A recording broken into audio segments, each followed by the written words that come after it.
Now we're going to take a look at a sample planner to give you an idea of how you will be able to plan for learning. You'll notice when you open your planner, there's going to be a calendar on the left-hand side.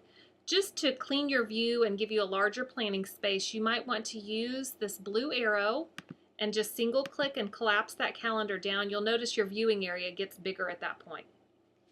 Once you've collapsed your calendar and increased your planner view, you can start by clicking on the first gray area. This will be your first course that you're ready to plan for. In this example, you'll notice on the right-hand side of the screen, you'll notice that a lot of information about 5th grade science is going to be generated.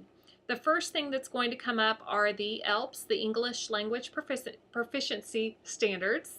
And you'll notice a plus sign next to that. You'll be able to click on that and drag any of those standards into your planner as you see fit. Below the English Language Proficiency Standards, you'll notice that the CCRS, this is the same way. You'll be able to click on these and double click and they'll generate right into that lesson planner for you. Third, you'll notice some yearly content documents. These are going to be things that will be uniform for every content area, and it's things that you might want to have access to throughout the year, such as an instructional calendar. There's going to be testing data on there, testing dates. The units of study will give you just an overview as to what topics are going to be taught in each of the 6 weeks. The scope and sequence document, that's going to be important to you. This is going to let you know which of the student expectations are taught in each of the units in each of the 6 weeks. Your vertical alignment, there's going to be 3 documents loaded into here, one for elementary, one for middle school, and one for high school, to give you an idea of where your kids came from and where you're going to place them in your grade, and then where they're going to go when they leave you. So give you that nice vertical piece of what they're learning and what they've already learned and what they will be learning in the future. The district glossary of terms, that's just going to define all of the names of the different components of our curriculum for you.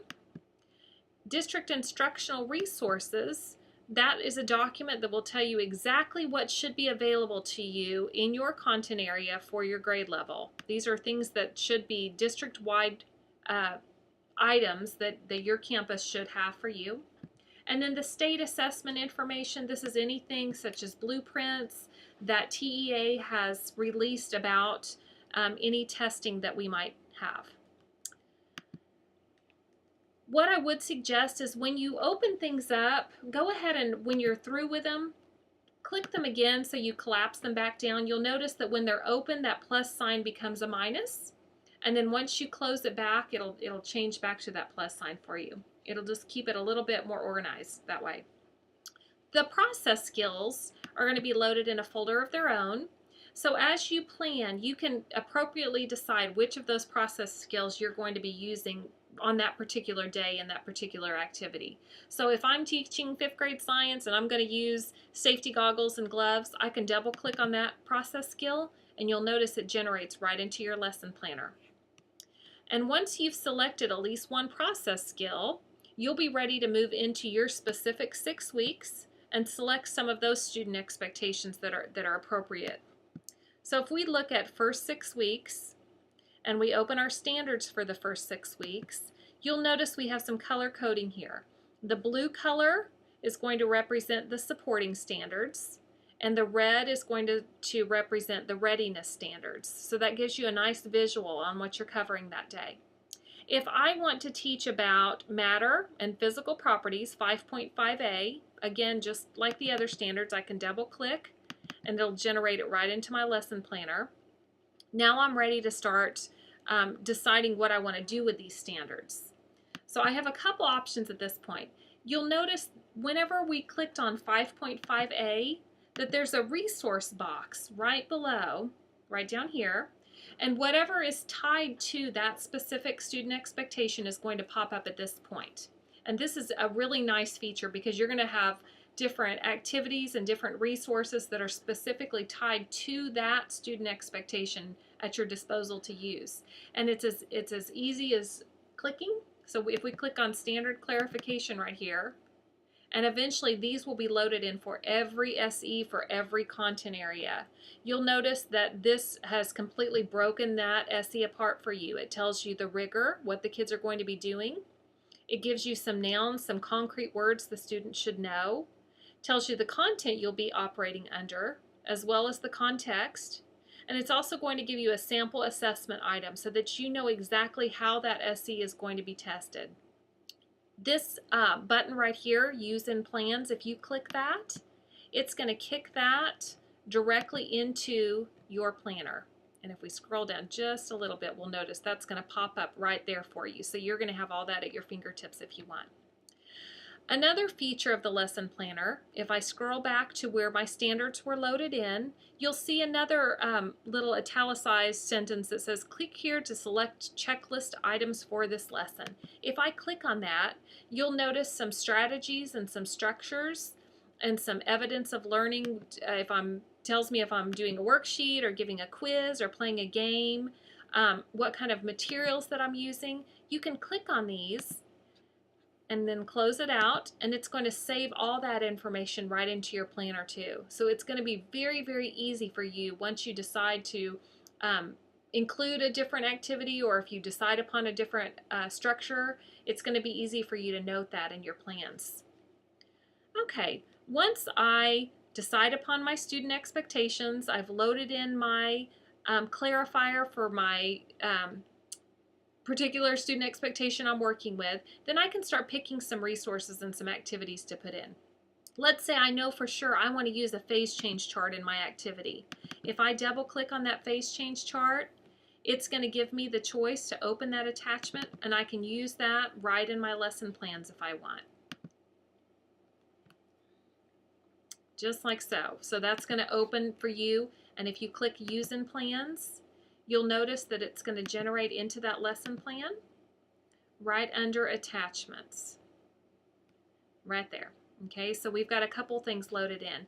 If you have something wonderful that you want to use that's not in the Eduphoria, the Forethought program, there's a paperclip that you can click on where you can browse your desktop or your documents on your computer, and you can also load in different activities that way. So as long as it's aligned, you're not limited to just those, handful of activities in there. You can pick some of your own things that are wonderful and hopefully eventually share them with the district so that all teachers can use those wonderful activities and lessons.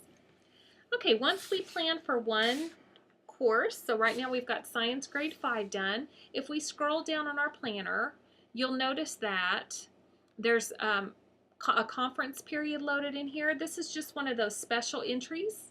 And then that'll take us to our next content, which in this case we've got World Geography. Now we're the 5th grade science first 6 weeks. That was sort of our Ferrari model right now. That has a lot of information loaded in it. You'll notice World Geography, if I look at some of my units, the standards are loaded in and they're bundled, but there's not any resources there for you yet. Those are all in the mix. So everyone's still working on getting those in as quickly as possible. But you know that even though the resources aren't necessarily there yet, the standards are. You can still double click them. You can still put them into your plans. You can still add, your own activities. You can type in different procedures specifically that you want to make sure that you think about while you're conducting that lesson.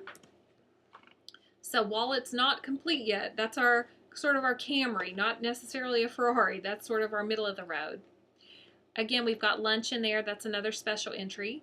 And then if we look at aquatic science, this would be our jalopy at the moment. This has all of the standards in one folder, and they're not broken out into 6 weeks yet.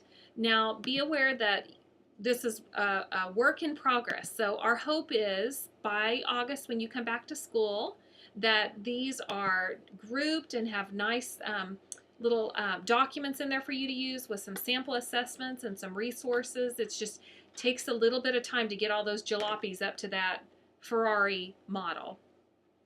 And then you'll notice too at the bottom this dismissal duty. This is another special entry, but this is one in which we can type notes under. So if you have a duty, you have bus duty this week, or you have crosswalk duty, you're going to be able to add those little notes in. And this is nice too if you have a substitute for the day where you can put in some specific instructions for that particular person. One thing too, just to keep in mind, is that Eduphoria does have a help button. If you get started on this and you get lost and can't remember where to go next, you are always encouraged to go to that help button and get the help that you need, or contact any of your wonderful leaders in Birdville ISD.